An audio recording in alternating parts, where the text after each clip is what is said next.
It all started when I moved into a neighborhood that was run by one of those dreaded homeowners associations. You know the type, people with too much time on their hands and just enough power to make everyone else as life miserable. I was the youngest homeowner on the block, which already made me stick out like a sore thumb. Everyone else was either retired, had kids in college, or had been living there for decades. I was in my mid-20s, finally making enough money to buy a home, and I was proud of it. But to the HOA, I was just the kid who didn't belong. From day one, they gave me the side eye. I remember unloading my furniture, sweat dripping down my back, when one of the board members walked up and said, "Oh, you bought that house. Interesting choice." Not "welcome to the neighborhood," not "congratulations," just that condescending little jab. And that pretty much set the tone for the relationship. At first, I tried to play nice. I waved when I saw them. I attended one of the HOA meetings to introduce myself. But no matter what I did, they looked at me like I was an outsider who didn't deserve to live there. They nitpicked everything. One week, I got a notice about my trash cans being visible from the street, even though they were tucked against the side of my garage like everyone else. Another time, they claimed my grass was a quarter-inch too long. I literally got a warning for my grass. It felt less like a neighborhood and more like I had moved into some dystopian experiment where fun was illegal. Now, I'm a pretty laid-back person. I don't go looking for fights, but I also don't let people walk all over me. So when my birthday started coming up on the calendar, I decided, you know what? I'm going to celebrate it my way.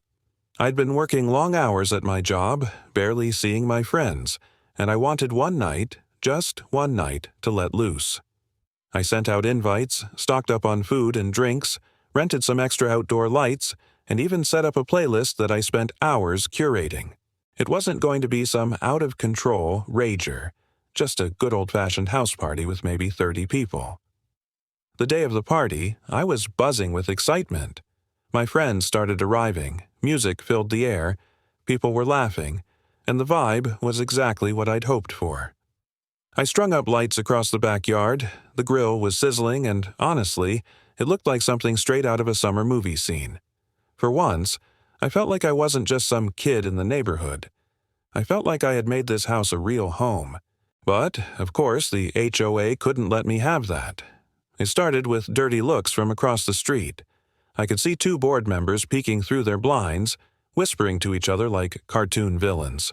I ignored it, thinking, okay, they'll grumble, but they'll get over it. Then came the first knock at the door. I opened it, and there they were, 3 of them this time. Clipboards in hand, expressions carved out of stone. One of them, a woman with this permanent scowl etched into her face, said, "You're violating noise ordinances. You need to shut this down immediately." I blinked, trying to process the absurdity. It wasn't even 9:30 yet. The noise ordinance didn't kick in until 11 p.m., and I knew that because I had read the HOA bylaws the day I moved in. Call it paranoia, but I like to know exactly what rules people might try to use against me. So I told her calmly, "Actually, I'm not in violation. It's under the legal limit, and the ordinance applies after 11. That didn't sit well with them. Another board member, this guy who always wore polos tucked into khakis like he was auditioning for Most Boring Man Alive, chimed in. "If you don't turn it off, we'll fine you, and if you keep pushing it, we'll escalate." Now, I'm not going to lie. Inside, I felt this rush of nerves. My stomach twisted, and for a split second I thought, maybe I should just cave. But then another part of me, the part that had been putting up with their nonsense for months, snapped. I remembered every passive-aggressive letter, every nitpicky warning, every look of disapproval, and I thought, no, not this time.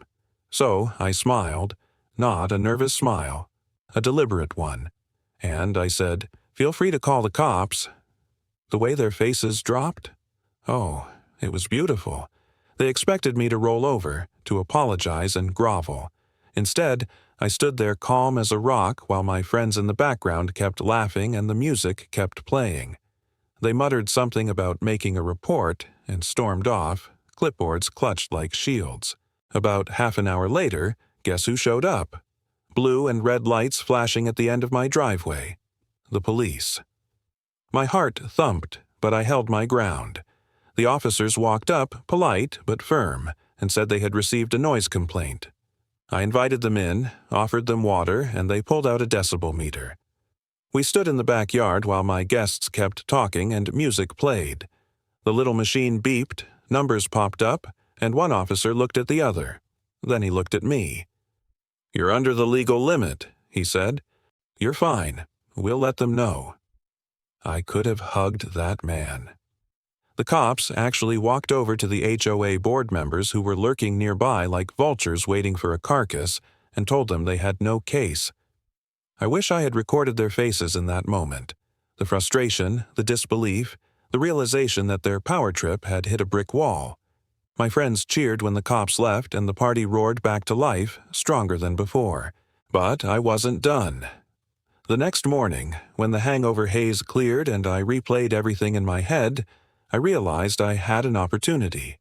They had trespassed onto my property without cause. They had harassed me in the middle of a lawful gathering. And, according to the bylaws they were so obsessed with, that was a violation.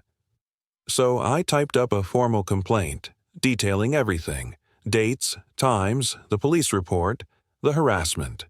I submitted it to the HOA, knowing it had to be read at the next meeting and entered into the official record. Fast forward a couple of weeks, and there we were at the monthly meeting. The board members sat up front, puffed up like usual, ready to drone on about lawn maintenance and mailbox paint colors. But then came the part of the agenda where member complaints had to be read aloud, and guess whose complaint was first? Mine. The room fell silent as the board was forced to read, line by line, how they had trespassed, how they had harassed me, and how the police had confirmed I wasn't violating anything. Neighbors snickered. Some straight up laughed. A few clapped when I mentioned the cops telling them off. And just like that, their shiny armor of authority cracked. Their credibility took a nosedive in front of the very people they thought they controlled. It didn't stop there. Word spread. Suddenly, I wasn't just Wind the kid anymore. I was the neighbor who had stood up to the HOA and won. People started coming to me, telling me about their own petty warnings and ridiculous fines. At the next election, for the first time in years, new candidates stepped up to challenge the old board. The reign of fear was over. And me? I threw another party the next weekend. Bigger, louder, and this time, I invited the neighbors. The same people who used to keep their distance were now in my backyard, eating barbecue, laughing, and raising glasses with me. Halfway through the night, 2 police officers stopped by. My heart skipped a beat, until they said, "Heard you've got good food." They grabbed a plate, hung out for a few minutes, and left with smiles. As I stood there under the lights, music thumping, people dancing, I realized something important. Revenge doesn't always have to be explosive or cruel. Sometimes the sweetest revenge is simply refusing to be intimidated. It's knowing the rules better than the people who try to use them against you, and standing your ground when they expect you to fold. That night, I wasn't just celebrating my birthday. I was celebrating the fact that justice, real, satisfying justice, had been served. So, the next time someone tries to ruin your good time just because they can, sometimes all it takes is knowledge, patience, and the courage to smile and say, "Feel free to call the cops." Because when the truth is on your side, karma has a way of showing up right on time.